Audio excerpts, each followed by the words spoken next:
예, 오늘은 베드로전서의 글서입니다. 베드로전서의 글서인데 베드로전서 1장 3절입니다. 베드로전서 1장 3절 같이 읽습니다. 하나님 곧 우리 주 예수 그리스도의 아버지를 찬송하려다. 그분께서 자신의 봉사하신 긍휼에 따라 죽은 자들로부터 예수 그리스도를 부활하게 하심으로 우리를 다시 나와서 산 소망에 이르게 하셨으며. 예, 오늘 전할 말씀은 베드로전서에 게시된 글서인데 여기에 핵심 교리들, 그 예수 그리스도에 관한 모든 게 다 들어 있습니다. 오늘 9가지로 제가 정리해서 베드로전서에서만 찾아볼 겁니다. 자, 기도하고 시작하겠습니다.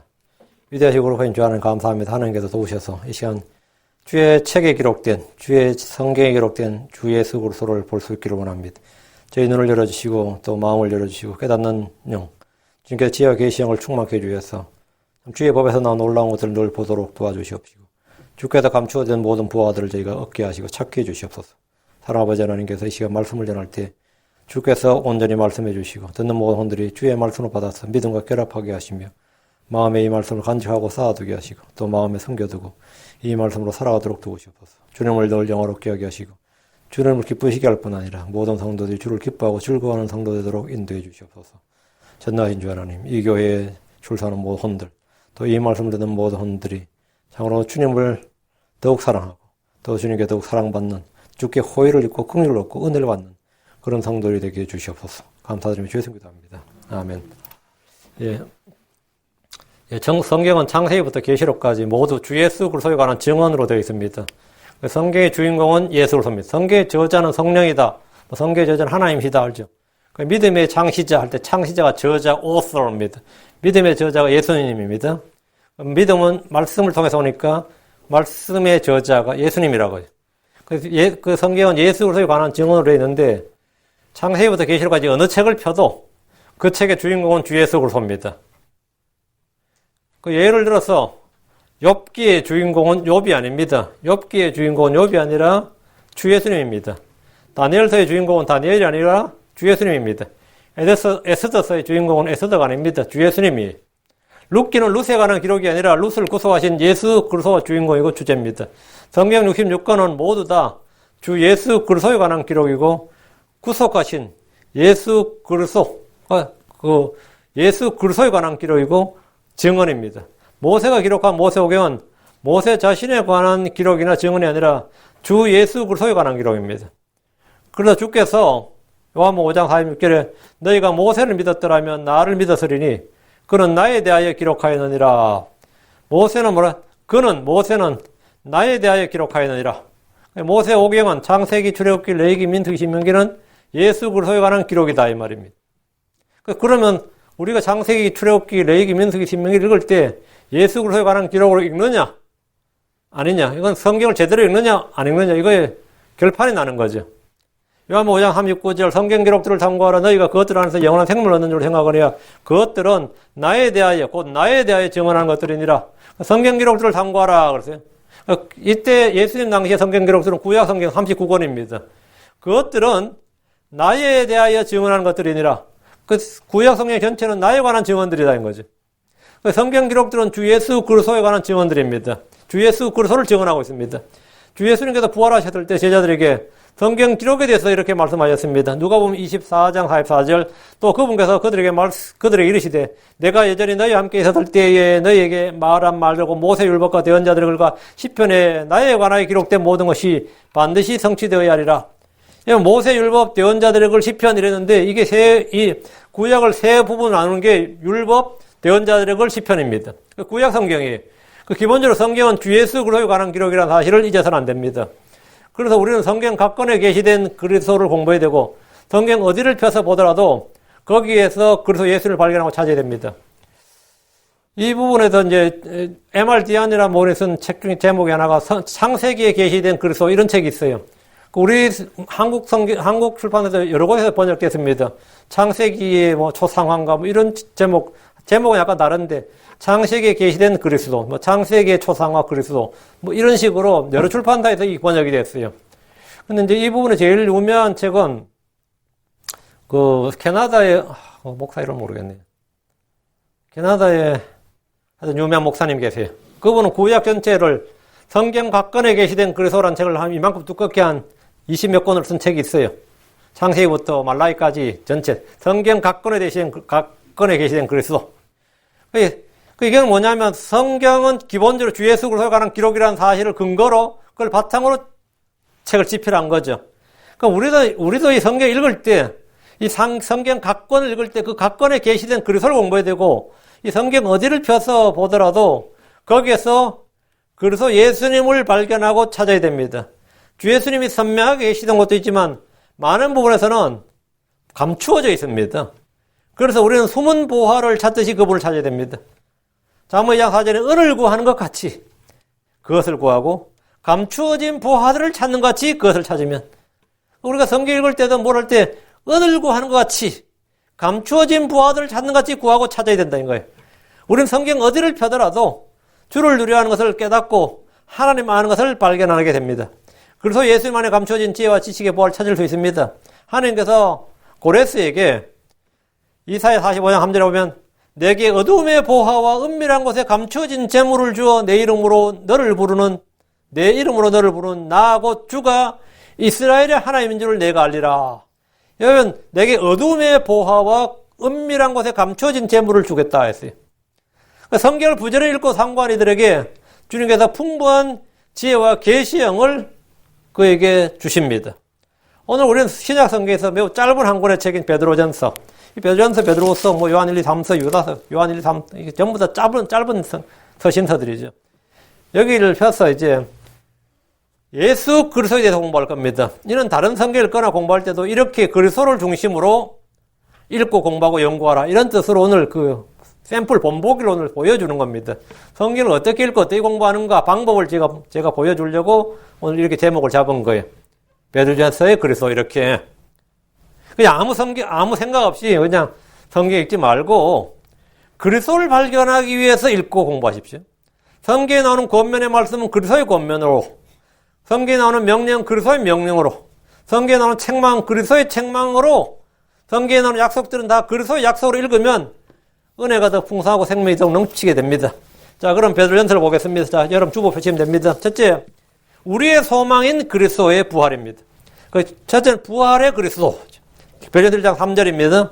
하나님 곧 우리 주 예수 그리스도의 아버지를 찬송하려다 그분께서 자신의 풍성하신 긍휼을 얻더라. 죽은 자들로부터 예수 그리스도를 부활하게 하심으로 우리를 다시 나가사 산 소망에 이르게 하셨으며, 죽은 자들로부터 예수 그리스도를 부활하게 하심으로, 베드로가 증언하는 베드로전서를 통해서 증언된 예수님 첫째가 뭐냐면 부활의 주 예수님이에요. 우리는 죽고 없는 사람을 신뢰하지 않습니다. 우리는 죽은 사람에게 소망을 두지 않습니다. 우리는 죽은 사람을 제사 지내지 않습니다. 우리는 죽은 사람의 사당을 만들거나 죽은 사람의 전기나 죽은 사람의 뭘 하지 않는 것. 우리는 죽은 사람을 신뢰하거나 죽은 사람의 소망을 두지 않습니다. 우리는 죽고 더 이상 이 땅에 없는, 이 세상에 없는 자를 찾거나 경배하지 않습니다. 크리스천들이 믿고 찾고 소망을 두고 신뢰하는 사람은 죽고 없는 사람이 아닙니다. 하나님은 죽은 자의 하나님이 아니라 산 자의 하나님이십니다.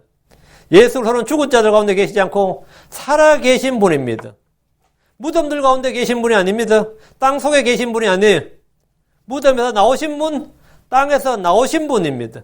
갈보리 동산에서 천사들이 십자가에서 죽고 그곳에 묻힌 예수님을 찾아온 여자들에게 너희가 어찌하여 살아계신 분을 죽은 자들 가운데서 찾느냐?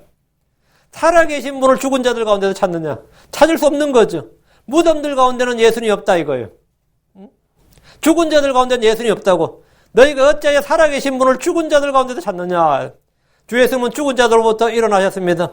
예수님은 자신이 고난을 받고 죽으실 것과 셋째 날에 부활하실 것을 말씀하셨습니다. 그러나 예수님이 죽으셨을 때 그분을 따르는 제자들이나 여자들도 그분의 부활을 믿지 않았습니다.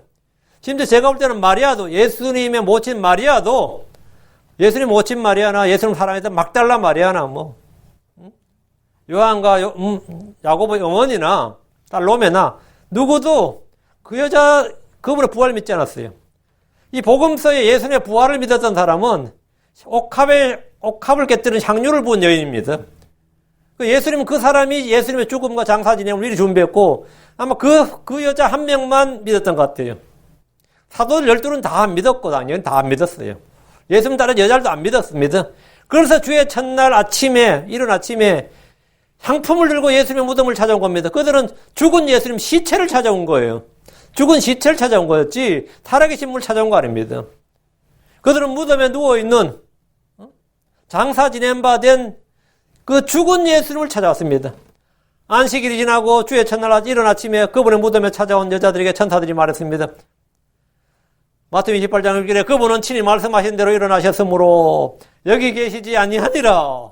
무덤에 계시지 않는다고. 와서 주께서 누우셨던 것을 보라. 천사는 여자들에게 주 예수님의 부활을 속히 그 믿지 않는 제자들에게, 숨어있는 제자들에게 가서 전하라고 하셨습니다. 마태복음 28장 1절 또 속히 가서 그분의 제자들에게 그분께서 죽은 자들로부터 일어나셨다고 말하라. 보라, 그분께서 너희보다 먼저 갈릴리로 가시나니 너희가 거기서 그분을 보리라. 보라, 내가 너희에게 말하였느니라 하거늘. 당시 유대인들은 예수님이 십자가에 못 박힌 것과 죽음을 다 압니다. 그가 무덤에 묻힌 것도 압니다. 그러나 부활을 아는 이들은 극히 적었습니다. 부활은 그분을 따르던 제자들에게도 놀라운 사건이었습니다. 마가복음 16장 6절에 그가 그들에게 이르되 놀라지 말라. 너희가 십자가에 못 박힌 나사렛 예수님을 찾는구나. 그분은 일어나셨고 여기 계시지 아니하니라. 그들이 그분을 두었던 것을 보라. 보니까 empty tomb, vacant, 없다고요. 그분은 죽은 자들로서 일어나셨고 더 이상 무덤에 계시지 않습니다. 그분의 몸은 썩지 않았습니다. 이 말은 예수님의 몸에 미라가 되었다든가 뭐 썩지 않는 뭐 그런 몸이 되었다는 게 아니라 죽어서 흙으로 돌아가지 않았고 부활했다는 말입니다. 썩음을 보지 않았고, 이 말이 성경에 자주 나오죠. 그 말은 뭐냐면 죽어서 썩을 보지 않았다.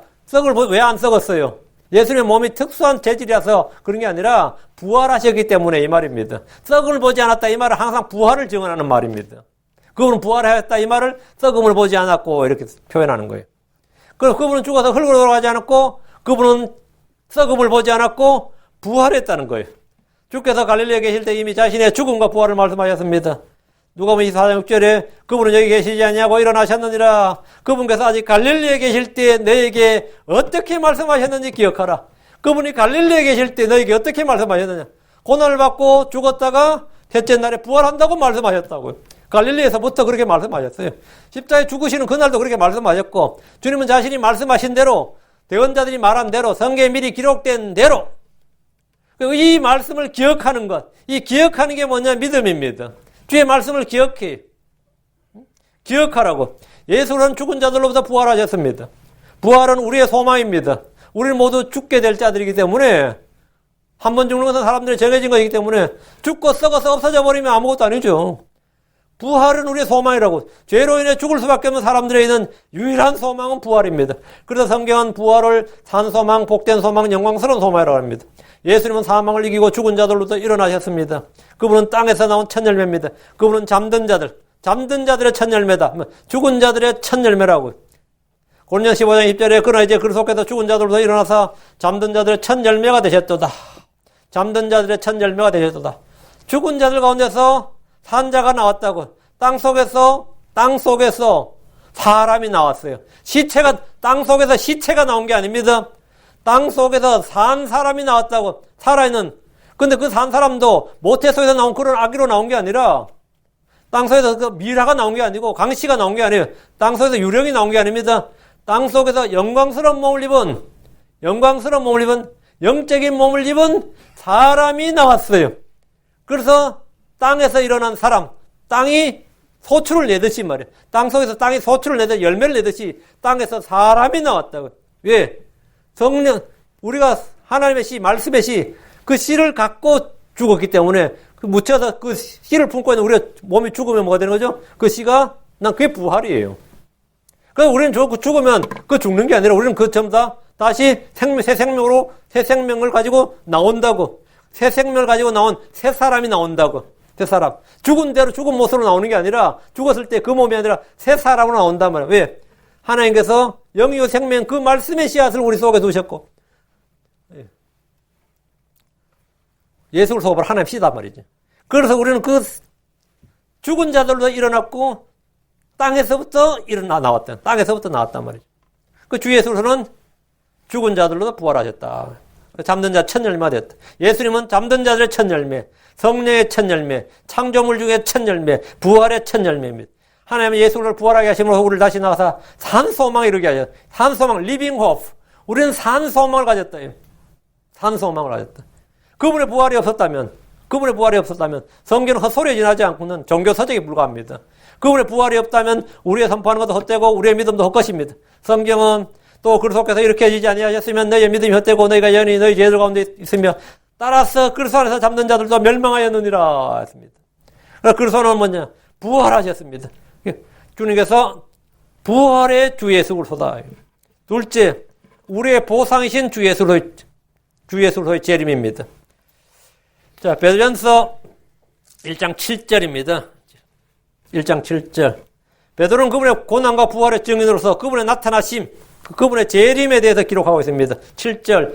이것은 너희의 믿음에 달려니 불로 달려내도 없어지는 금을 달려는 것보다 훨씬 더 귀하여 예수 그리스도께서 나타나실 때에 칭찬과 존귀와 영광으로 드러나게 하려 함이니라.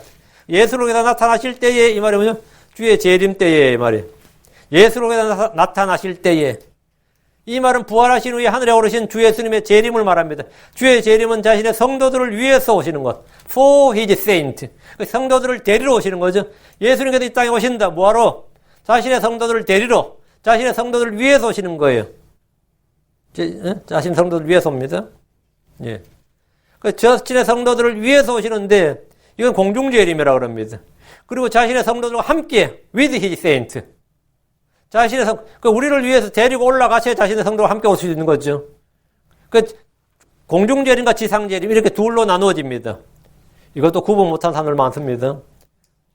주의 재림은 둘이에요.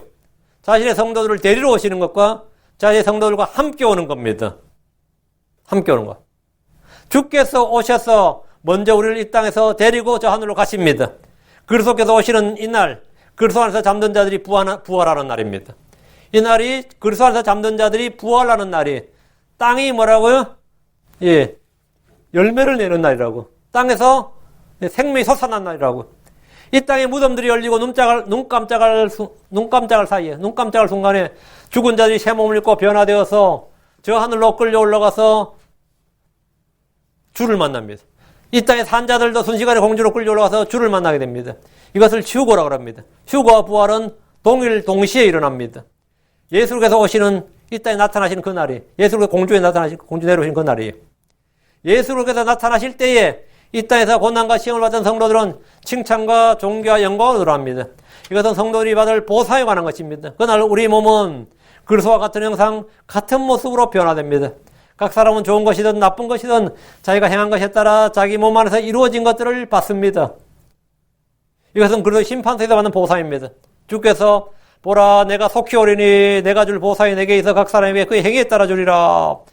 내가 줄 보상이 내게 있어. 뭐에 따라 준다고요? 각 사람의 행위에 따라, 각 사람이 그의 행위에 따라 주리라. 그리스도는 죽으시고 셋째 날에 부활하셨지만 우리는 그분이 나타나시는 날 부활합니다. 그리스도께서 오시는 날이 부활의 날입니다. 그래서 부활과 마찬가지로 그분의 오심을 산 소망, 복된 소망, 영광스러운 소망, 생명의 소망, 약속의 소망, 의의 소망 이렇게 부르는 거예요. 이날 이스라엘은 하늘의 왕국이 되기 때문에 이스라엘의 소망 이렇게 부릅니다. 성도들이라면 누구나 주의 오심을 간절히 바라고 기다리는데 그날에 우리를 향한 그분의 모든 약속의 말씀이 다 문자 그대로 성취될 것입니다. 셋째, 예언의 성취를 위한 그리스도의 고난입니다. 베드로 1장 11절, 고난받으신 그리스도입니다. 그리스도의 고난과 그 뒤에 있을 영광은 구약의 대언자를 통해서 미리 증언되고 보여준 것입니다. 베드로 1장 11절, 자기들 안에 계신 그리스도 영께서 그리스도의 고난과 그 뒤에 있을 영광을 미리 증언해 주실 때에 그 영께서 무엇으로 오는 어느 때를 표적으로 보여주셨는지 탐구하였느니라. 그리스도의 고난과 그 뒤에 있을 영광 했죠. 주께서는 자신의 영을 통해 그리스도의 고난과 그 뒤에 있을 영광을 미리 증언해 주셨고 대언자들은 이것이 어느 때에 어느 있을지를 탐구했습니다. 주 예수님은 자신이 고난을 당할 것을 미리 말씀하셨습니다.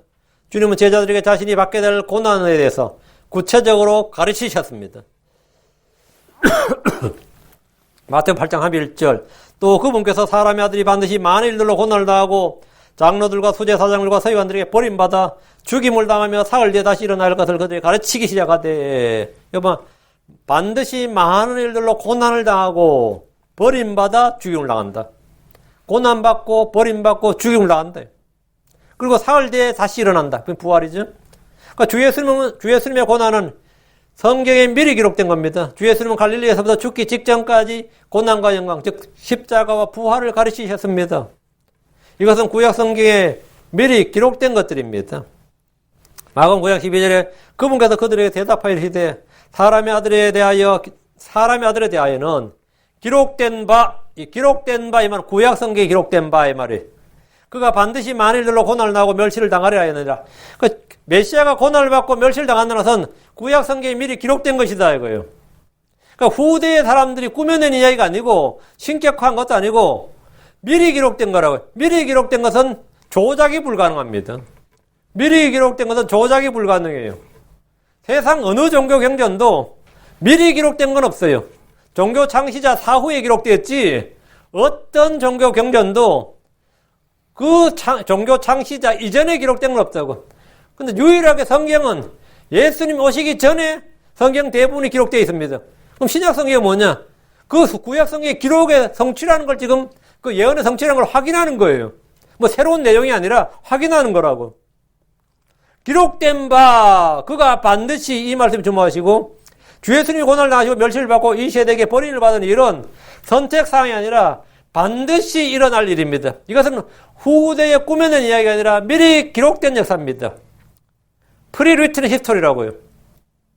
누가복음 17장 25절 그러나 그가 반드시 먼저 만일들로 고난을 받고 고난을 당하고 이 세대에게 버림을 받아야 하리라. 그가 반드시 주께서 우리의 죄들로 해서 고난을 받으셨습니다. 그분은 의로운 자로서 불의한 자를 대신하셨습니다. 주께서 육체 안에서 죽임을 당하셨습니다. 주 예수님께서 고난을 당하시고 죽으셨을 때 제자들은 충격 그 자체였습니다. 충격을 받았고 공포로 두려움에 떨었습니다. 예수님의 죽으심은 한마디로 하면 그들은 자신들의 인생을 버리고 주님을 따랐는데 예수님께서 십자가에 못 박혀 죽어버리니까 자기의 인생도 뭐죠? 끝장이 나버린 거라고요. 그러니까 예수님이 죽으셨을 때 제자들은 충격을 받았고 실족했고 흩어졌고 도망쳤고 숨었습니다. 어떻게 할 수가 없었어요. 어떤 일은 도망쳐서 숨었고 어떤 일은 그냥 고향으로 돌아갔습니다. 주님은 엠마오로 가던 제자들에게 그리스도의 고난과 부활에 대해서 이렇게 말씀했습니다. 누가복음 24장 26절에 그리스도가 이런 일들로 고난을 당하고 자기의 영광에 들어가야 함이 마땅하지 아니하냐. 이게 뭐가 놀랄 일이고 이상한 일이냐 말이에요. 이게 뭐 충격받을 일이고 공포스러운 일이냐 이거 마땅한 일이 아니냐. 응? 이런 일들로 고난을 당하고 자기 영광에 들어가야 함이 마땅하지 아니하냐 하시고 이것은 마땅한 일이고 반드시 일어나야 할 일, 반드시 있어야 할 일이 아니냐는 겁니다. 그리스도의 고난과 죽으심, 장사 지낸 부활은 있을 수 없는 일이 아니라 또 제자들이 예상치 못했던 일이 아니라 성경의 성취입니다. 반드시 있어야 될 일이고 성경에 미리 증언된, 미리 기록된 일이란 말. 기록되었을 때 주께서 하늘에 오르시기 전에, 승천하시기 전에 제자들의 지각을 열어 성경 기록들을 깨닫게 하시며 이 사실을 다시 한번 말씀하셨습니다.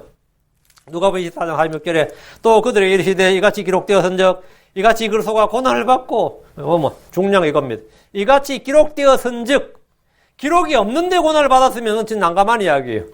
이같이 기록되었은즉 이같이 그리스도가 고난을 받고 셋째 날에 죽은 자들도 이런 것이 마땅하며 그러니까 기록되었기 때문에 그런 일이 일어나는 거다. 기록되었은즉 고난을 받고 부활한 거라고. 이같이 기록되었은즉 as it is written as it is written 기록된 바와 같이 according to the scriptures 성경의 기록에 따라서 그리스도가 이같이 고난을 받고 이같이가 뭐죠?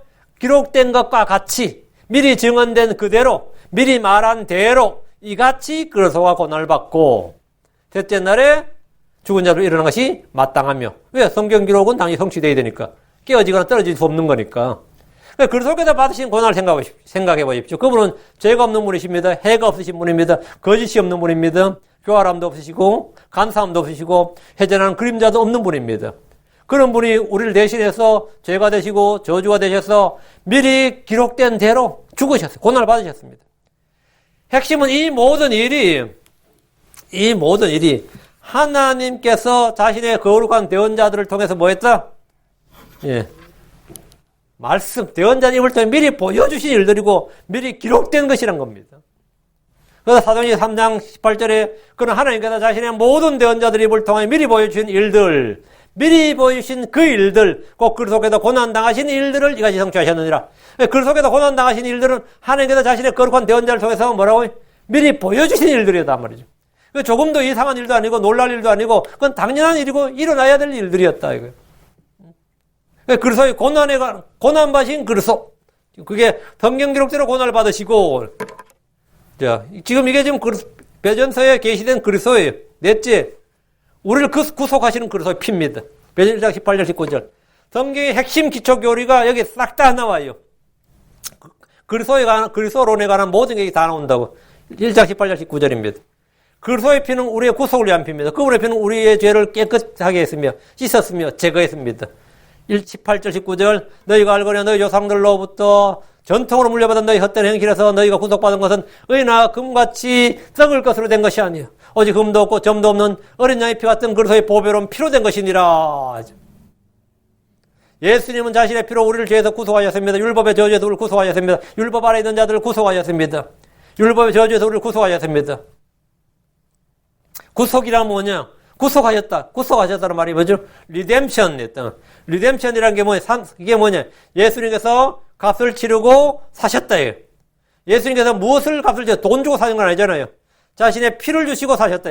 피로 값을 치르신 거죠.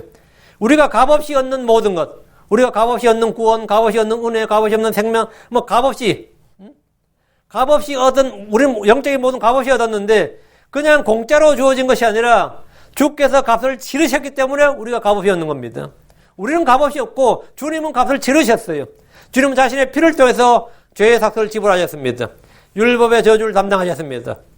에베소 1장 7절에 그 사랑하신 자 안에서 우리가 그분의 풍성한 은혜에 따라 그분의 피를 통해 구속과 죄들의 용서를 받았도다.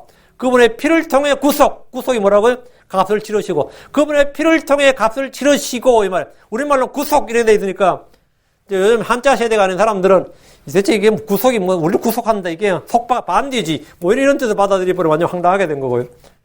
그분께서 그분의 피를 통해 구속 이 말은 뭐냐? 그분의 피를 통해 값을 치르고 사셨으니 그 죄들의 용서를 받았도다 이거예요. 그게 리뎀션. 그분의 피를 통해 값을 치르고 사셨으니 그 죄들의 용서를 받았도다.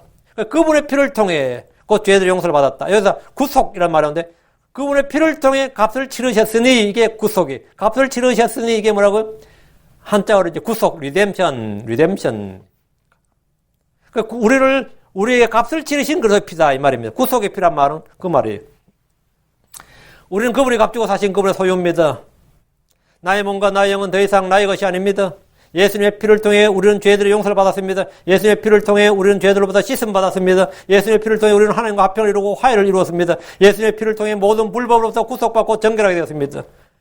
디도서 2장 14절에 그분께서 우리를 위해 자신을 주시면 모든 불법으로부터 친히 우리를 구속하시고 나면 피를 통해 값을 치르시고 이 말이에요. 피로 값을 치르시고 모든 불법으로 친히 우리를 피를 통해 값을 치르시고 정결하게 하사 선한 행위에 열심을 내는 백성 곧 자신을 위한 특별한 백성이 되게 하셨느니라. 그분의 피를 통해 하나님의 특별한 백성이 됐습니다. 우리는 그분의 피를 통해 영원한 구속을 얻었습니다. 영원한 구속을 얻었습니다. 이것은 뭐냐면 이 값은 하나님께서 치르신 값은 되물릴 수 있는 것도 아니고 중간에 익스퍼레이션 데이트 있는 게 아니단 말이죠. 이거 몇 월 며칠 until 몇 월 며칠 이게 없어요. until이 없다고요. 말 그대로 문자 그대로 everlasting이에요. 영원한 구속. 영원히 값을 치르고 사신받은 이 말이에요. 그래서 히브리서 9장 12절에 염소와 송아지의 피가 아니라 자기 피를 힘입어 자기 피 그리스도의 피를 힘입어 단 한 번 거룩한 곳에 들어가서 우리를 위하여 영원한 구속을 얻으셨느니라. 영원한 everlasting redemption, eternal redemption 이게 뭐냐고요. 영원한 예수의 피의 효력이 영원하다. 영원한 구속 이 말은 뭐냐? 영원한 구원. 이것이 바로 구원의 영원한 보증. Eternal security of salvation. 구원의 영원한 보증 안전입니다. 뭐 구원이 중간에 떨어질 수 있다든가 구원이 뭐 무효가 될 수 있다든가 이건 그 영원한 구속이 아닌 거죠. 구원은 일시적이 아니고 뭐에 리미티드가 되는 게 아니다. 구원의 효력은 뭐라고요? Unlimited. 이게 바로 우리를 위해 영원한 구속을 얻으셨느니라. 뭘로요? 자기 피를 힘입어. 우리를 위하여 영원한 구속으로 돼. 여러분이 얻은 구원은 영원한 겁니다. 여러분이 얻은 생명은 무슨 생명? 영존하는 생명, 영원한 생명입니다. 그럼 여러분이 얻은 구원은 뭐라고요? Eternal Salvation이에요. Temporal Salvation 아니에요. Eternal Salvation이에요. 이게 구원의 보증이에요. 아, 나 구원 받았는데 혹시 뭐 하면 구원 떨어지면 어떡하죠? 그런 것은 걱정을 할 필요가 없는 건데 걱정을 하는 사람들이 많이 있죠.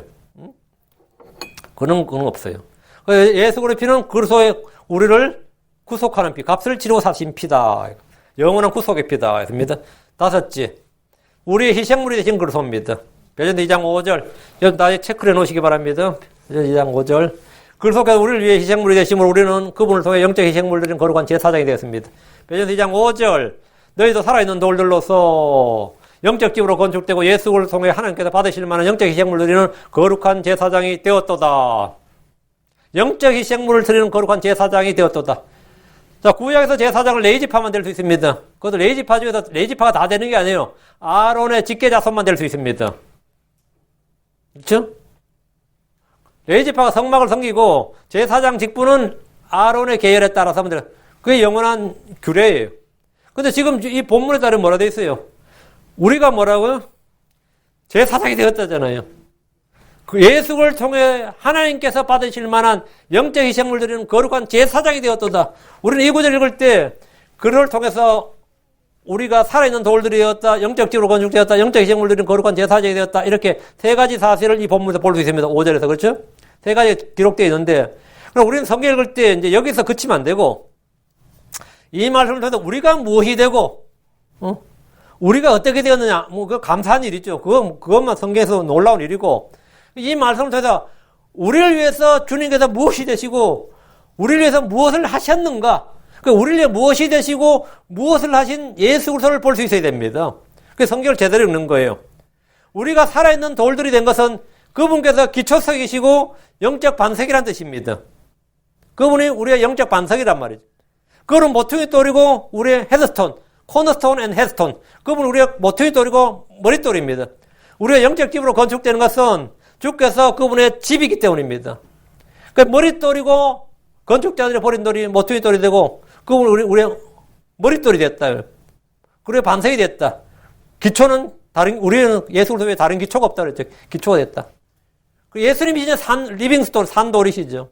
그 우리가 살아있는 돌들이 된 거예요. 예수님이 산돌이니까 우리가 살아있는 돌들이 된 거죠.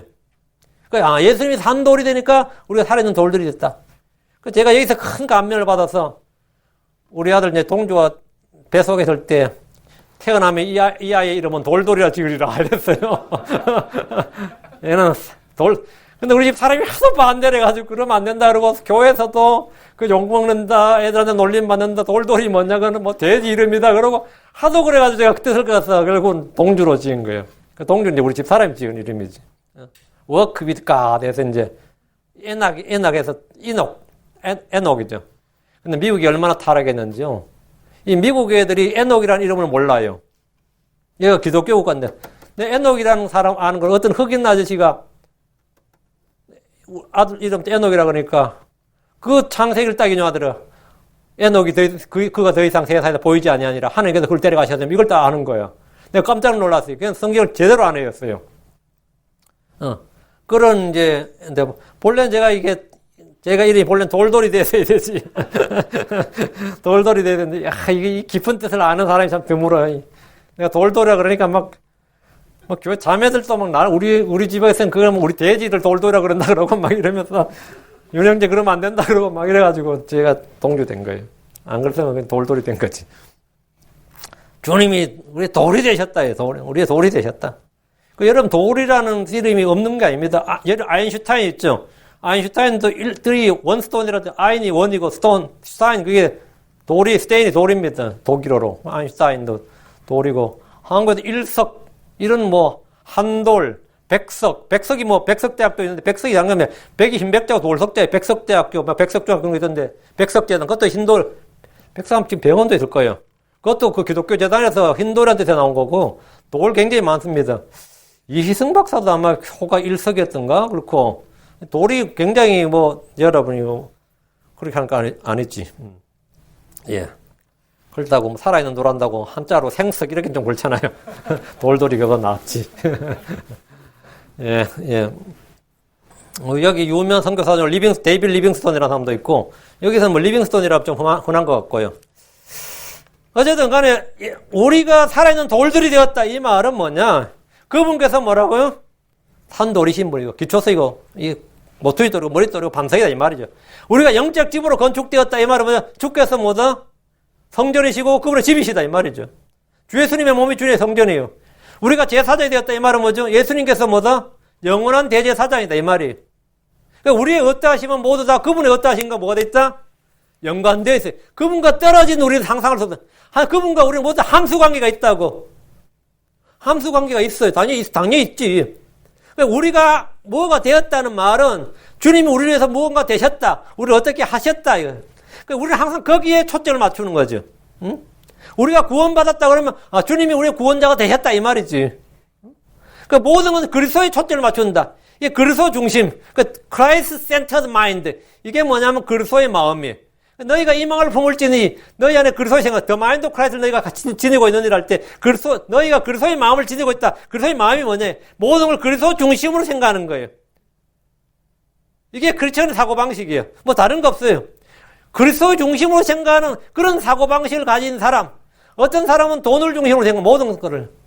어떤 사람은 모든 걸, 한 사람마다 이 가치관이 있는데, 우리는 나는 무엇을 중심으로 세상을 보고, 사람을 보고 뭘 하느냐? 나는 언제나 그리스도를 중심으로, 이 역사와 세상과 모두를 본다. 그리스도를 중심으로. 우리가 주께 영적 희생물 드리는 거룩한 제사장이 되었다. 그럼 주님께서 우리에게 뭐가 되셨다? 희생물이 되셨다는 거지. 주님 희생물이 되셨다고. 그분이 우리를 위해서 희생물이 되셨다. 성경을 읽고 공부할 때 언제나 우리는 주 예수를 봅니다. 우리의 믿음의 창시자 완성자신 예수를 바라보십시오. 예수는 우리를 위해 영적 희생물을 드리는 거룩한 제사장이 되게 하신 것은 자신을 희생물로 드리셨기 때문입니다.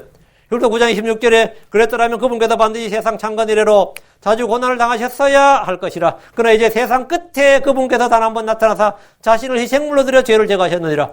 자신을 희생물로 드려 예수님께서 자신을 자기 몸을 희생물로 드려서 죄를 제거하셨다. 주께서 자신을 희생물로 드림으로써 우리는 하나님께서 받으실 만한 영적 희생물 드릴 수 있습니다. 그럼 그리스도의 제사장으로서 우리가 제사장이 되었다잖아요. 그러다 우리가 제사장이 되었다고 성전에 가는 것도 아니고 지금 우리가 주의 성전에 있는 것도 아니고 소나 양이나 이런 거 드리는 거 아니단 말이죠. 우리가 레위 제사장이 아니단 말이에요. 우리는 영적 희생물 드리는 거룩한 제사장이지 아론의 계율에 따른 레위 제사장 책이 아니단 말이에요. 우리는 소와 양을 잡아서 제단에 바치지 않습니다. 우리가 드리는 희생물은 영적 희생물을 영적 희생물이 뭐예요? 눈에 보이는 피지컬 세크리파이스가 아니고 머티리얼이 아니고 우리 스피리추얼 세크리파이스를 드리는 홀리 프리스트가 됐단 말이죠. 그럼 그 영적 희생물이 뭐냐? 성경에 나오는 영적 희생물. 우리는 우리 몸을 살아있는 희생물로 드리는 리빙 세크리파이스로 드리는 주께 드리는 제사장입니다. 우리 몸을 그래서 헌신이라고 하죠. 헌이 데디케이트. 신이 몸신자입니다. 헌신, 몸을 드린다고. 몸을 뭘로? 너희 몸을 리빙 세크리파이스. 저는 마음을 주께 드립니다. 아니요. 너희 몸을 주께 드리라고요. 너희 몸을 의의 도구 주께 드리라고. 로마 12장 1절에 너희는 너희 몸을 거룩하고 하나님께서 받으실 만한 살인 희생물로 드리라. 그것이 너희 합당한 섬김이니라. 너희 몸을 하나님께 드리라. 하나님께서 받으실 만한 살인 희생물로 드리라. 이게 영적 희생물입니다. 스피리추얼 세크리파이스. 내가 드릴 첫 번째 희생물은 뭐냐? 내 자신의 몸입니다. 내 몸을 의의 도구로 하나님께 드리는 겁니다. 두 번째, 기도를 드리는 것도 우리가 제사장으로서 드리는 영적 희생물입니다. 기도는 희생물입니다. 감사를 드리는 것, 모든 일에 감사를 드리는 것은 영적 제사장들이 드릴 희생물입니다. 시편 107편 22절에 그들은 감사의 희생물을 드리며 기뻐함으로 그분께서 행하신 일들을 밝히 보일지어다 했고, 시편 116편 17절에 내가 주께 감사의 희생물 드리고 주의 이름을 부르리이다. 감사의 희생물 드리라고. 주의 이름에 감사하십시오. 그분이 행하신 일을 기억하고 말함으로 감사하십시오. 넷째, 우리는 찬양의 희생을 주께 드린 제사장입니다. 찬양은 그분의 이름에 감사를 드리는 입술의 열매입니다. 히브리서 13장 15절에 그러므로 우리가 그분으로 말미암아 계속해서 찬양의 희생을 하나님께 드리자. 찬양의 희생을 하나님께 드리자. 그것은 그분의 이름에 감사를 드리는 우리 입술의 열매니라. 그 찬양의 희생물이 나오죠. 다섯째, 경배를 드린 것도 영적 희생물입니다. 영과 진리로 경배 드린 것은 사람이 해야 될 최고 희생물입니다. 크리스천들이 주의 이름으로 함께 모여 기도하고 찬양하고 주의 말씀을 듣는 것은 제사장으로서 주께 드리는 영적 희생물입니다. 여러분은 이 자리에 관객으로 와 있는 것이 아니라 그분을 경배하기 위해서 온 겁니다. 여섯째, 선을 향하고 나누어 주는 것도 주께 드리는 영적 희생물입니다. 히브리 13장 16절 오직 선을 향하는 것과 나누어 주는 것을 잊지 말라. 하나님께서 이 같은 희생을 매우 기뻐하시느니라. 선을 향하고 나누어 주는 것이 뭐다? 이 같은 희생을, 이거 영적 희생물이라고요.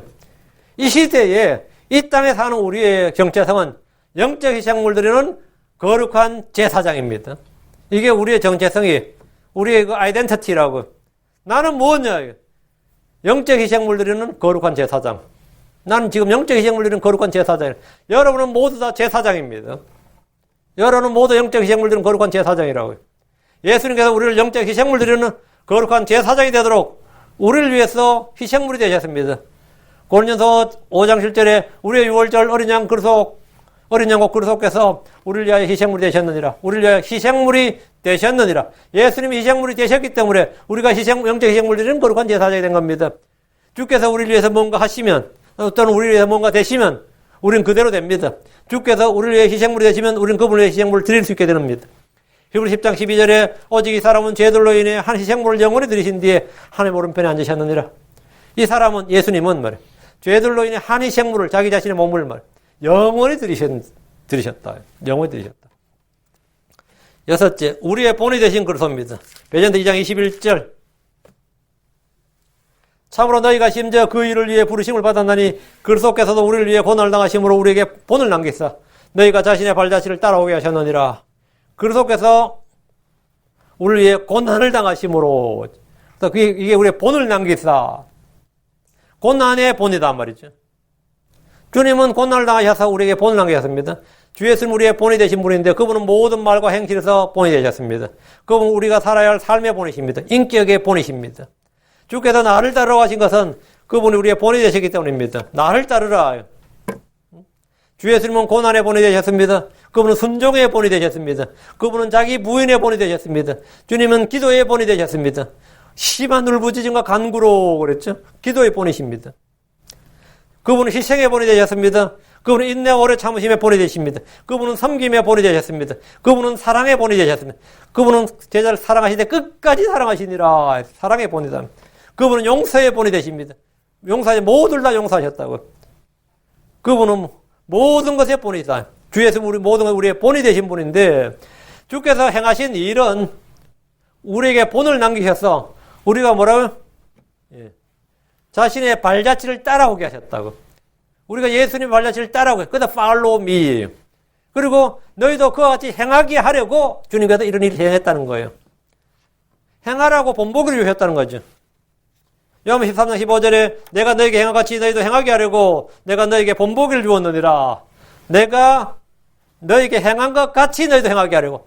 주님이 우리에게 사랑한 것이 같이 우리도 사랑하게 하고, 주님이 우리를 용서하신 것이 너희도 용서하고, 주님께서 우리를 받아주신 것이 너희도 서로 받아주고, 주님께서 우리를 심히 오래 참고 인내하신 것이 너희도 서로를 향해서 오래 참고 인내하고, 내가 너희를 사랑한 것이 너희도 사랑하고, 주님께서 순종하신 같이, 주님께서 자기를 낮추신 같이, 주님께서 자기를 부인하신 같이 너희도 그렇게 하라고. 그렇게 하게 하려고.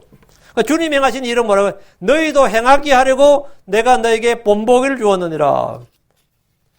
한국에 어떤 유명한 목사님이 있어요. 정말 유명한 목사님. 한국에서 유명한 것이 아니라 전 세계적으로 유명한 목사님인데, 제일 큰 교회를 가지고 있다 그래요. 근데 제가 우연히 그분 설교를 듣게 됐어요. 그것도 대학생 때. 그때는 제가 분별력이 별로 없었습니다. 예수님 믿으면 이 크리스천들이 건강하고 부자가 될 수 있고 형통하고 이런 게 삼중 축복, 오중 복음 이런 거 하더라고요. 설교하는데 그분도 부산 사람이에요. 부산 출신이라서 약간 경상도 톤이야. 목소리가. 좀 짱짱하죠. 그래서 그분의 평생 설교의 키워드는 뭐냐면 성공과 형통과 복입니다. 키워드가 딱 이거예요. 그런데 예수님께서도 부자였다는 말을 참할 수가 없는 거지. 예수님께서도 부자였다는 말은 참할 수 없는 거지. 그럼 보통 사람이라면, 보통 설교자라면 자기 설교가 잘못되었다, 자기 가르침이 잘못되었다, 내가 잘못 가르치고 있구나 이런 생각하고 돌이켜야 되는데 아, 이게 평생 키워드가 성공, 형통, 복인데, 어떻게 바꿔? 그러니까 설교 시간에 예수님도 부자였다고 설교를 해버린 거예요. 그러니까 예수님도 부자였다고 하니까 성경에 예가 없잖아. 예수가 부자였는, 예수님이 부자였다는. 그거 어떻게 하겠어요? 그래서 그 예를 들더라고. 그 예로 예수님을 십자가에 못 박은 군인들이 그 옷을 찢지 말고 누군가 소유가 될지 정하게 제비를 뽑은 장면인데 이걸 예를 들면서 예수님의 옷이 아주 비싼 옷이었기 때문에 찢지 않고 서로 가지려고 비싼 고급 옷이었다는 거예요. 위에서 아래로 통으로 짠 고급 옷이었다. 예수님도 고급 옷을 입고 다녔다는 거예요. 이야, 내가 그때 대학생에 그때 초신자였지만 이런 미친 목사가 있나 싶더라고요. 예수님도 비싼 옷을 입고 다녔다, 이거. 그래서 십자가에 못 박혀서 밑에 옷을 벗기잖아요. 십자가에 못 박힐 때는 옷을 다 벗기고 못 박혀. 나체로 못 박는 거예요. 예수님은 네이키드, 나체로 못 박힌 겁니다. 벌거벗음을 부끄러워하지 않으시고 나오죠. 벌거벗음이란 말은 팬티만 입었다 그게 아니라 완전히 벗은 겁니다. 그 완전히 수치스럽게 하기 위해서 한 건데 옷을 다 벗겨놓고 했으니까 옷이 밑에 십자가 밑에 있는 거 아니에요. 그래서 그걸 제비부가 나누어 가진 거예요. 그게 비싼 고급 옷이었어. 그게 아니고 주께서는 이 땅에서 잘 먹고 잘 사는 것이 크리스천의 삶이라고 하지 않으셨습니다. 성경 우리에게 가진 것들로 만족하라고 하셨습니다. 주님 우리에게 고난의 본을 남기셨고 자신의 발자취를 따라오게 하셨습니다. 주님은 섬김의 본을 보여주셨고 우리가 서로 섬기도록 하셨습니다. 주님은 자기를 낮추라고 하셨고 자기를 부인하고 자기 십자가를 지고 자신을 따르게 하셨습니다. 주께서 자신을 따르겠다는 어떤 사람에게 자원해서 주님이 부르시지 않는데 자기가 주님을 따르겠다고 자원한 제자들이 있었죠. 그 자원한 제자들에게 발론티어들 말이에요. 내가 주를 따르겠나이다 하니까 주님이 그 제자, 따르겠다는 제자한테 기특한지고 이렇게 믿음이 좋은 사람이 있느냐. 나를 따르겠다는 사람이 나오는구나. 이게 아니에요. 마태복음 8장 1절에 예수님께서 그에게 이르시되 여우도 굴이 있고 공중의 새도 보금자리에 있으되 사람의 아들은 머리 둘 곳이 없도다 했습니다. 이 말이 뭐예요? 네가 발론티어로 자원해서 나를 따르면 난 네한테 월급 못 준다 이 말이에요. 난 네한테 그 생계를 책임져 줄 수 없다 이거예요. 물론 주님을 따르면 주님께서 나 먹을 거 입을 다 주시지만 네가 나를 따르는 목적이 부귀 영화를 위한 것이라면 뭐라고요? 깨몽이다. 꿈을 깨라 이거예요. 네가 나를 따름으로써 한 자리 차지할 수 있고 명예를 얻을 수 있고 뭐가 될 수 있다고 생각한다면 내가 말하는데 여우도 굴이 있고 공중에 새도 보금자리가 있으되 사람의 아들은 머리 둘 곳이 없다. 나를 따라서는 집 한 채 못 갖는다 이거예요.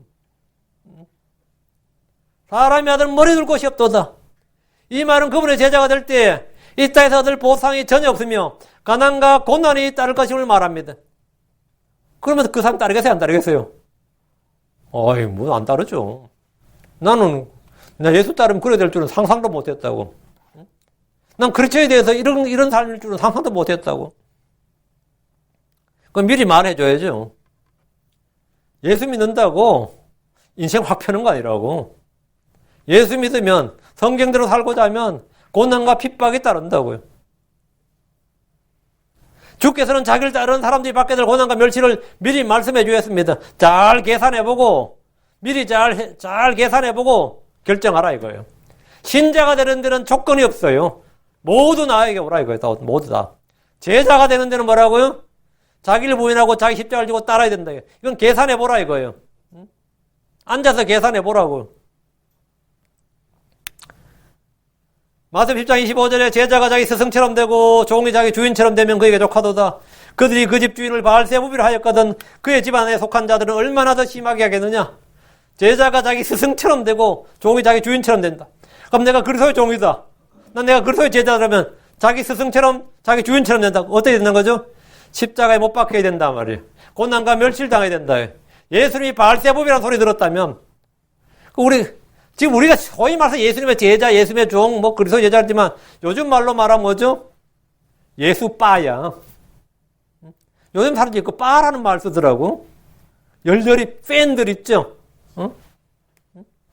열렬히 팬들이. 그래가지고 제 설교 열심히 듣는 사람들한테 윤빠라 그러더라고. 나도 그런 말까지 듣는 사람이 돼서 놀라워. 윤빠들이 많아져야 되는데. 저는 먼저는 전화를 받았어요. 한국에서 지금 말씀 침례교회 몇 개 있어요. 근데 어떤 분이 저는 그 침례교회 출석한다 그랬더니만 거기 윤빠들 모인 곳이다고. 야, 나 되게 생소하더라고. 내가 팬클럽을 가신 것도 아니고, 이건 뭐야, 이거. 내가 금방 유명 스타도 아닌데.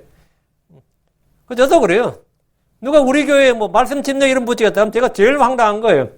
이 교회에 이름 붙여가지고는 이 교회에 따르고 제가 가르치는 대로, 제가 설교한 대로 이거 가지고 하겠다 그러면 하는 건 다 대속해야 뭐, 내가 뭐, 그거 가지고 뭐 상표값 받겠어, 뭐, 응? 내가 가맹점 내 비즈니스가 아니란 말이지. 이거는 고난의 길이 확 열려 있는 거예요. 응? 어디 가서 뭐 말씀 침례교회 세워봐. 이거는 뭐, 이제 고난의 길이 확 열려 있는 거라고. 예수님도 자기 제자들에게 이 말씀하신 거예요. 그들이 그 집 주인을 바알세부이라 했는데 그의 집안에 속한 자들을 얼마나 더 심하게 하겠느냐. 그 제자들은 어때요? 세상에 예수 그리스도를 바알세부로 불렀다면 크리스천들 뭐라 부르겠습니까? 바알세부 빠지, 그죠? 세상에 그리스도를 때리고 십자가에 못 박아 죽였다면 그분을 따르는 이들을 어떻게 대할지는 물어볼 필요도 없습니다. 그리스도를 본받아 산다는 것은 그리스도의 마음, 그리스도의 생각을 따라 사는 걸 말합니다. 로마 15장 5절에 이제 인내와 아니 하나님께서 너에게 그리스도 예수님을 따라 서로를 향해 같은 마음을 갖게 하사. 여러분, 너희에게 그리스도 예수님을 따라 서로를 향해 같은 마음을 갖게 하사. 예수 그리스도를 따라 했죠. 그리스도를 따라 이 말은 그리스도를 본받아 그분의 영과 생각, 마음을 따르라는 겁니다. 그분은 언제나 우리의 표대가 되시고 우리를 앞서가시는 대장이 되십니다. 그래서 우리의 본이 되신 그리스도예요. 여기서 이제 베드로는 고난의 본. 일곱째, 우리를 대신해 죽으신 그리스도의 죽음입니다. 베드로 3장 18절. 그리스도께서도 죄들로 인하여 한번 고난을 받아서 의로운 자로서 불의한 자를 대신하셨더니 이것은 그분께서 육체 안에서 죽임을 당하셨는데 성령으로 말미암아 살아나셔서 우리를 하나님께로 데려가려 하십니다. 여러분, 의로운 자로서 불의한 자를 대신하셨으니 했죠. 그리스도께서 의로운 자로서 불의한 자를 대신하셨으면 대신 죽으셨다고, 대신 고난을 받으셨고, 그리스도께서 경건치 아니한 자들을 위해 죽으셨습니다. 로마서 5장 6절에 우리가 아직 힘이 없을 때 그리스도께서 정하신 때가 되어 경건치 아니한 자들을 위해 죽으셨느니라. 그리스도께서 우리가 아직 죄인이었을 때에 우리를 위해 죽으셨습니다. 로마서 5장 8절 우리가 아직 죄인이었을 때에 그리스도께서 우리를 위해 죽으심으로 하나님께서 우리를 향한 자신의 사랑을 당당히 제시하느니라. 우리가 죄인이었을 때 죽으셨다고. 그리스도께서 세상 모든 사람을 대신해서 죽으셨습니다. 그리스도께서 나를 사랑하사 나를 위해 죽으셨습니다. 이것이 하나님의 위대한 사랑입니다. 그는 성경 기록대로 우리의 죄들로 인해 죽으셨습니다. 그래서 그럼 왜 죽으셨느냐요? 우리를 하나님께로 데려가셔서 우리를 하나님께로 데려가려 하십니다. 주님께서 육체로 죽임을 당하셨을 때 성령으로 말미암아 살아나셔서 우리를 하나님께로 데려가려 하십니다. 여덟째, 베드로 3장 22절 제일 아래절 했죠? 모든 걸 복종시키는 그리스도의 성천입니다. 베드로 3장 22절 그분께서 하늘로 들어갔사 하나님 오른편에 계시며 천사들과 권위들과 권능들이 그분께 복종하느니라. 여기 하늘로 들어갔사, 주님께서 하늘로 올라갔사, 하늘로 들어갔사. 우리가 그래서 성천하면 그냥 하늘로 올라가셨다, 주님 가셨다, 이 의미가 아닙니다. 그거는 뭐 그냥 피상적인 의미고, 그분께서 하늘로 들어갔사 이 말은 땅에서 하늘로 올라가신 거죠. 그리스도께서 하늘로 올라가셨다, 하늘로 들어가셨다는 것은 그냥 땅에서 하늘로 거처를 옮기셨다 이 말이 아니에요. 그리스도의 성천은 땅에서 하늘로 올라가신 만큼이나 그분이 모든 것 위로 높여지셨다는 겁니다. 하나님의 모든 창조물 위로 높아지셨다. 그 하늘로 성천하셨다 이 말은 주님이 하늘로 성천하셨다면 물론 하늘로 가셨죠. 하늘이 거처시고 거기 하나님 왕자가 있고 당연히 하늘 왕으로 가셨는데, 그 말은 뭐냐면 하나님의 모든 창조물 위로 하나님의 권위가, 지위, 신분, 이 모든 것이 그 위로 올려지셨다 이거예요. 그러니까 주님께서 하늘로 들어가셨을 때 그분은 하늘과 땅에 있는 모든 권능을 가지셨습니다. 그분은 하나님 오른편에 계십니다. 하나님 오른편에 계시다는 것은 그분의 위치와 지위와 신분을 보여줍니다. 어떤 왕이 누구에게 내 앞에 있으라, 신하들은 왕 앞에 있죠. 아니면 왕 둘레 있거나 왕 뒤에 있거나. 근데 어떤 신하를 딱 꼽아서 내 옆에 서시오, 아니면 내 옆에 앉으시오. 왕자 옆에 왕이 용상이 있는데 왕자 옆에 누구 또 앉는다. 이건 뭐 말도 안 될 소리지. 이건 뭐냐면 나와 동급의 지위를 부여하겠다 이 말입니다. 그 예수님, 하나님 아버지께서 아들 예수님을 이리로 올라와 내 옆에, 내 오른쪽에 앉으라. 이 말은 뭐죠? 나와 동급의 지위와 신분, 그 뭐라? 하나님이다. 이 말이에요. 그 모든 창조물에게 하나님과 자신의 동급, 나와 아들 하나이니라. 이거 내 오른쪽에 앉으라. 이 말은 나와 하나이니라를 보여주는 말입니다. 내 오른쪽에 앉으란 말이, 하필 왜 오른쪽에 앉으라 그럽니까? 근데 내 오른쪽에 앉으라. 내 오른편에, 예수님과 주님의 오른편에 서셨던 주님의 오른편에 앉든지, 주님 오른편에 계시다는 말은 동급이라는 거예요. 한국에서도 신문에 그런 게 있었어요. 이명박 씨가 대통령이 됐을 때 참 난감한 게 있었어요. 이명박 씨가 대통령이 됐을 때든. 근데 당내 세력이 박근혜 씨가 더 세요.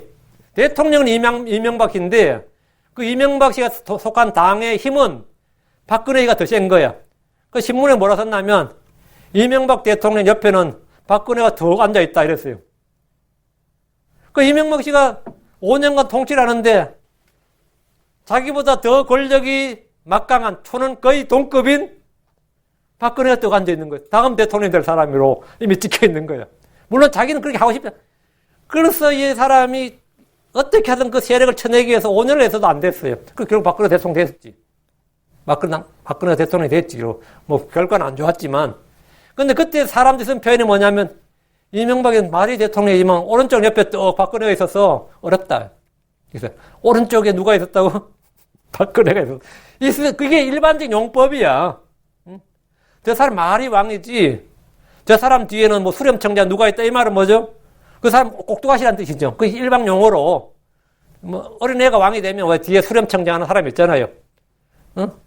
그 김정은이가 북한의 권력을 잡았을 때 모든 세계 정치인들은 외교관들은 장성택이가 뒤에서 그 김정은이 오른쪽에는 장성택이가 또 여기 있다 이랬어요. 그 장성택이 있다 이 말은 김정은과 동급의 권력을 가진 사람 아니면 지위를 가진 사람이 옆에 있다 이 말이죠. 어쩌면 더 셀 수도 있는 거예요. 세상에 쓰는 표현으로 따르면. 그 하나님께서 예수님에게 너는 내 오른편에 앉으라 이 말은 예수님 어떤 지위에 올려놨다는 거죠? 나와 동급의 나와 너는 하나니라 이거. 그 예수님은 아버지와 나는 하나이니라. 이 말을 뭐 성경적 표현으로 뭐라고 해요? 내 오른편에 있으라 이 말입니다.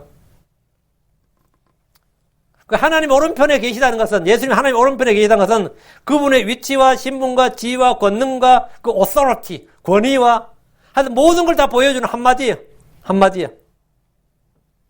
그 주 하나님께서 주 예수님에게 내 오른쪽에 앉아 있으라 이랬단 말이죠. 이것은 그분을 만물의 머리요 통치자로 삼으셨다는 것을 선포하고 있습니다. 통치자로. 주께서 이 땅에 오셨을 때 그분은 어린 아기로 태어나서 여관의 구유에 누우셨지만 그분이 부활하시고 하늘에 들어가셨을 때 그분은 그냥 하늘의 변방에 있었던 게 아니에요. 그분은 하나님의 오른편에 앉으셨습니다. 내가 드디어 I'm back 했을 때 주님 하늘에서 땅으로 보냄받았죠. 그 하늘의 입장에서 하늘에서는 어떻게 주님 오실 때 뭐죠? 그분이 오셨다지. I'm back이지. 내가 돌아갔단 말이죠. 근데 I'm back인데 어디로 오셨다고? 하나님의 왕자 오른편에 앉으셨다고. 그래서 천사들과 거리들과 권능들이 그분께 복종하는 겁니다. 그게 지금 본문이 뭐냐면 3장 22절이 잘 보세요. 그분께서 하늘로 들어가서 하나님 오른편에 계시며 하나님 오른편에 딱 계시니까 그럼 정사들과 권능들 천사들은 어떻게 된 거죠? 천사들과 거리들과 권능들 하늘의 모든 피조물들은 하늘의 모든 창조물들은 그분께 복종하느니라. 천사들의 동료가 아니라고. 예수님 천사들의 동료가 아니라고. 스랍들이나 그룹들의 동료가 아니라고. 그분 나중에는 그들은 그분을 경배해야 된다고. 예. 하늘에 오르사 이 말은 뭐라고? 그들의 위에 두셨다. 하나님께서 땅에서 예수님이 땅에서 하늘로 올랐다 이 말은 그분의 지위가 그만큼 올랐다. 얼만큼 올랐다고요? 모든 것 위로 높이를 받으셨다 이 말이. 그게 그리스도 성천이라는 뜻이에요. 그리스도 성천이라는 게. 주님이 성천하셨다 이 말은 모든 것 위로 올라가셨다 이거예요. 그 땅에 있는 모든 창조물, 하늘에 있는 모든 창조물들 위로 올라가셨다. 하나님의 오른편에 앉으셨다. 그러니까 천사들과 권위들과 권능들이 그분께 복종하느니라. 당연히 복종하죠. 그분의 모든 것이 머리시니까. 그분은 하늘의 주이십니다. 하늘의 왕자에 앉으신 왕이십니다. 그분께서 하늘에 올라갔다는 말은 모든 걸 통치하기 위해서 통치자로 올라가셨다 이 말입니다. 통치자로 오르셨다 이 말이에요. 이 말씀은 지금도 그분이 하늘에서 우리를 위해서 일하고 계시다는 뜻입니다. 주님 지금도 우리를 위해서 일하고 계십니다. 이게 바로 하늘의 통치자 예수 그리스도예요. 이게 교전 3장 22절이죠. 아홉째입니다. 네. 교전 4장으로 갑니다. 4장 12, 13절. 우리를 그리스도의 기쁨과 영광에 참여하게 하신, 우리를 그리스도의 기쁨과 영광에 참여하게 하신 그리스도입니다. 자, 베드로전 4장 12, 13절. 사랑하는 자들아 너희를 단련하려고 오는 불같은 시련에 관하여 마치 이상한 일이 너희에게 일어난 것이 이상히 여기지 말고 오히려 너희가 그리스도의 고난에 참여하는 자가 되어서 기뻐하라. 이것은 그분의 영광이 드러날 때에, 그분의 영광이 드러날 때에 재림되죠. 너희가 넘치는 기쁨으로 즐거워하게 하려 함이니라. 우리가 이 땅에서 주와 함께 고난을 받으면 영광도 함께 받습니다. 성도들은 불같은 시련이나 고난에 대해 더 이상 이상히 여기지 말고 그리스도의 고난에 참여하는 자가 되어서므로 기뻐해야 됩니다. 그리스도의 고난에 참여하는 자는 그분의 영광이 드러날 때에 넘치는 기쁨으로 즐거워하게 됩니다. 이 땅에서 우리가 잠시 받는 고난이 영원한 영광의 무거운 것을 이룹니다. 사도 바울도 로마서 8장 18절에 내가 생각하는데 이 현 시대의 고난들은 현 시대 크리스천들이 받는 고난들 말이에요. 앞으로 우리 안에 나타날 영광과 좋기 비교될 수 없도다. 비교될 수 없도다. 이 말을 했어요. 이것이 우리가 고난을 기뻐하는 이유입니다. 여러분은 정죄도 더 큰 정죄가 있었거든요. 더 큰 형벌이 있고, 그 지옥에도 등급이 있다 이런 말 들어보셨죠? 그건 단테 신곡에만 나오는 말이 아닙니다. 단테 신곡에 그런 말이 그런 걸 해가지고 서양 쪽에 되게 유명한 적이 됐는데 더 큰 정죄가 있어요. 더 큰 형벌이 있고, 마찬가지로 부활에도 더 큰 영광, 더 좋은 부활이 있습니다. 더 큰 부활, 더 좋은 부활이 있어요. 저 하늘에 갔다고 다 똑같은 게 아닙니다. 더 좋은 부활이 있어요. 더 좋은 부활, 더 큰 보상이 있고, 더 큰 영광이 있습니다. 그래서 우리가 잠시 받는 고난이 영원의 영광의 무거움을 이룬단 말이죠. 내가 저희 교회에서 저 하늘에도 차별이 있다 이런 설교가 있어요.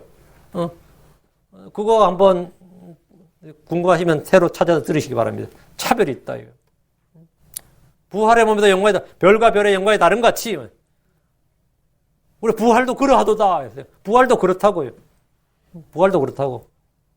분명히 그렇습니다. 저 하늘한테 분명히 차이가 있습니다. 그래서 우리가 이 땅에서 고난을 당하는 거, 주를 섬기는 거예요. 뭐 다 똑같다면, 여기서 고난 많이 당하면 그만큼 뭐가 되는 거죠? 저 하늘 갔을 때? 손해지.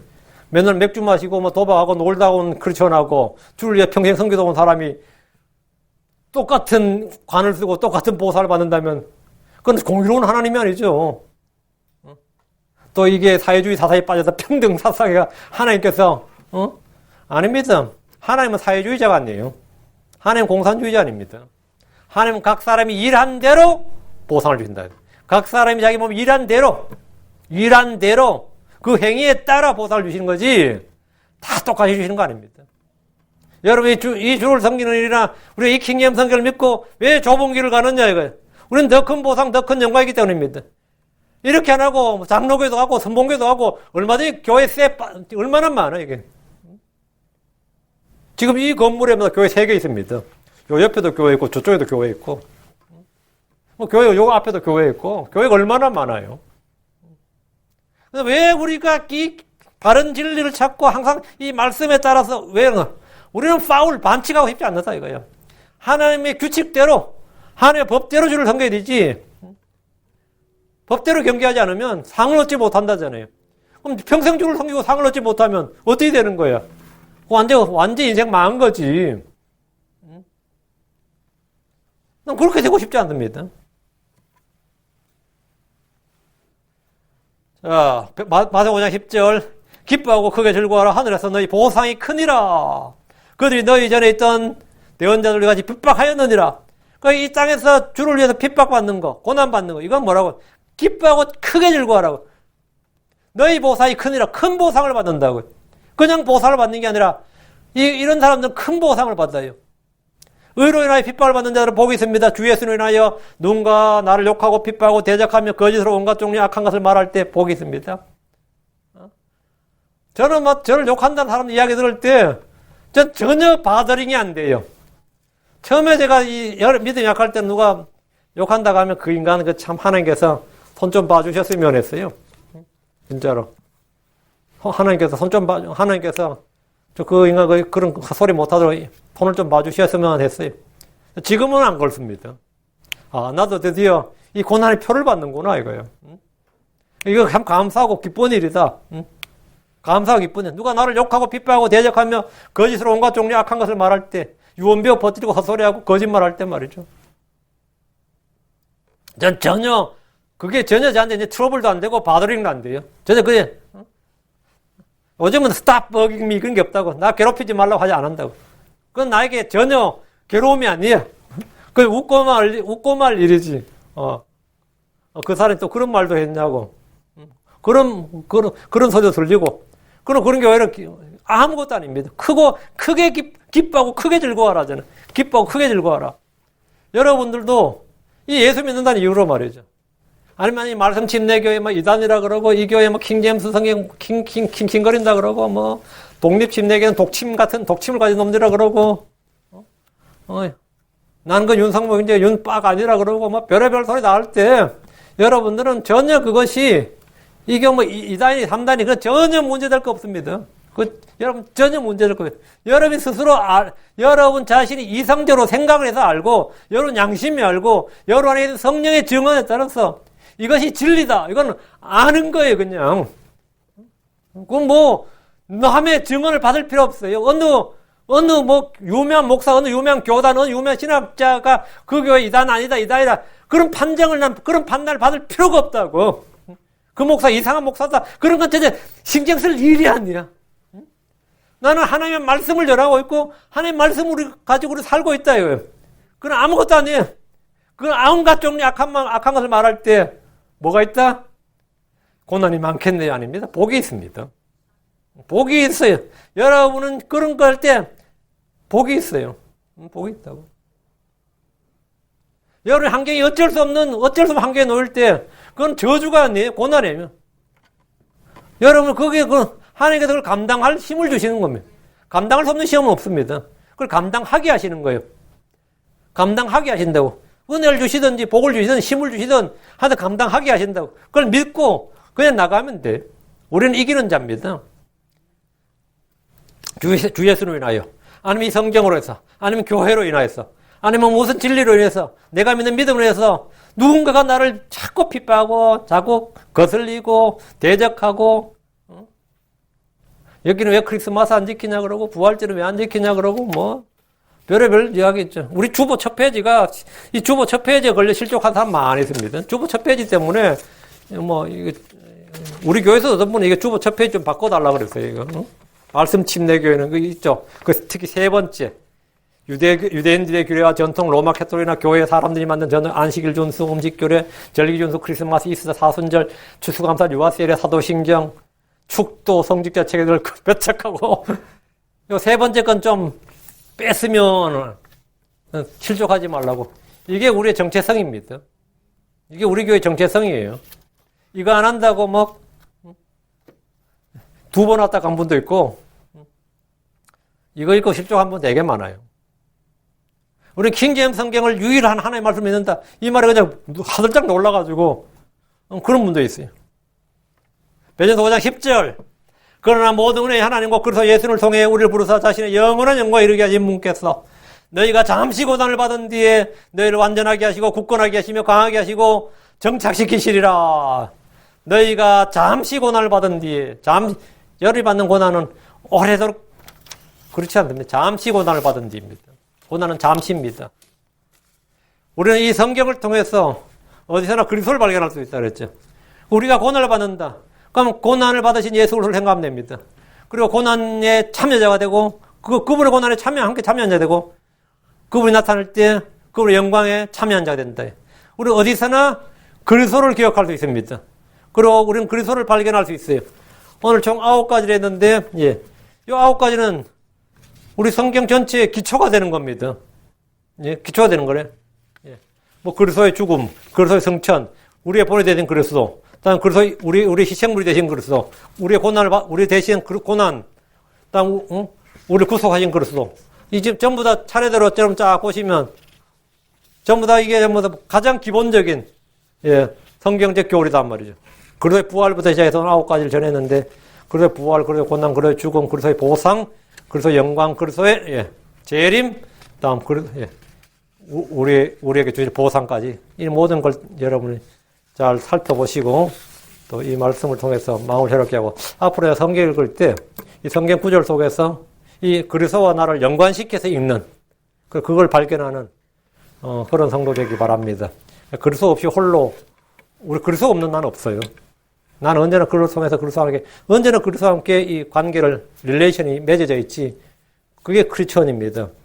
예. 이렇게 성경 읽고 공부하라고요. 성경 어느 성경 읽든지 오늘 아침에 성경 읽든지 아니면 여러분 시간 날 때 성경 읽을 때 아니면 들을 때 마찬가지. 언제나 그렇게 성경을 공부하시면 하나님 그리스도가 여러분에게 우리 모두에게 뭐가 된다? All in all입니다.